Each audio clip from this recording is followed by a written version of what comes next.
Welcome to Man Does Tech, where I solve the problems you didn't even know you had. You begin by eliminating easy blockers. Verify there is free storage and that any SD card is mounted. Next, make sure the Gallery or Photos app has storage and files permissions so it can read images. Once done, force stop the app and clear its cache to remove corrupt thumbnails. This prompts a fresh scan. These steps are fast and directly address 70% of missing photo cases because they restore access and remove transient index errors that hide images. Now you run a deeper inspection. Use a file manager to find and remove any. No media files that prevent directories from being scanned. This reveals hidden folders.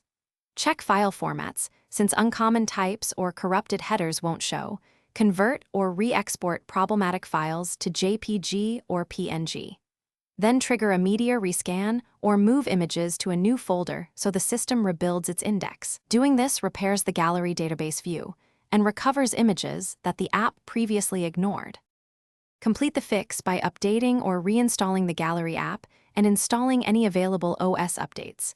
Compatibility bugs often cause thumbnails to vanish. Before deleting app data, back up your images to cloud or PC and then restore so you avoid data loss. If problems persist, boot into safe mode to rule out third-party interference and inspect system logs or run a recovery utility. One key troubleshooting tip: test with a new user account. If photos appear there, the issue is a profile. Thanks for watching. If you found this helpful, don't forget to like and subscribe.